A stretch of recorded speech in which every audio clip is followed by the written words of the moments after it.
Hello and welcome to the daily message for this Pentecost Sunday.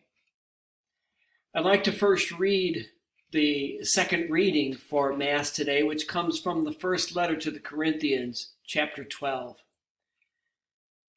In it, Paul says, "Brothers and sisters, no one can say Jesus is Lord except by the Holy Spirit.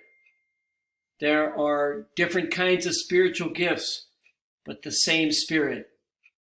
There are different forms of service, but the same Lord. There are different workings, but the same God who produces all of them in everyone.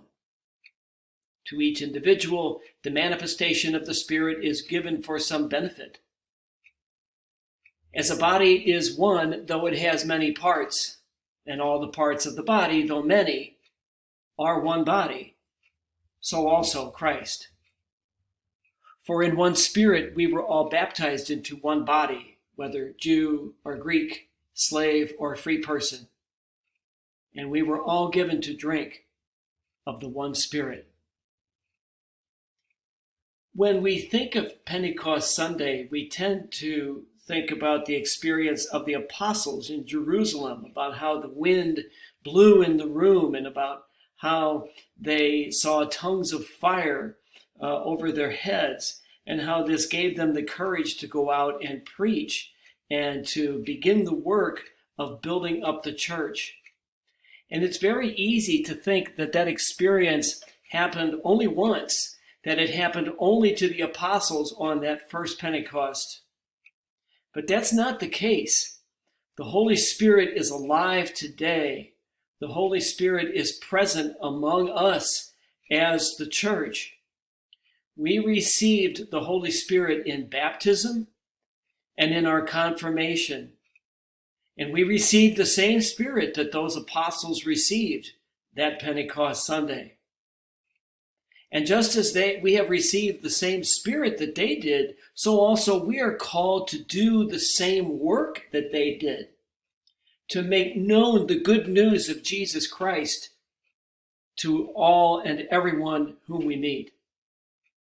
So most of us are not called to be preachers. I'm not. Most of us are not. And yet we can do the work of the church. We can proclaim the reality of Christ in the world through our actions.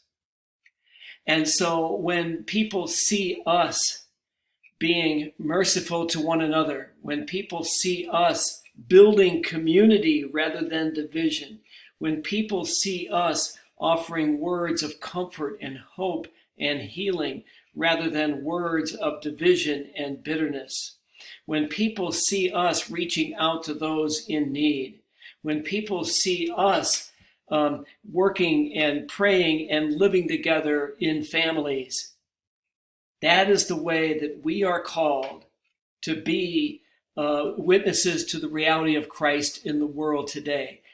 Those are the ways in which the Spirit moves us to proclaim the presence of Christ in the world, just as the Spirit emboldened the apostles on that first Pentecost Sunday. I hope you have a wonderful Pentecost day. Please stay safe and healthy, and God bless.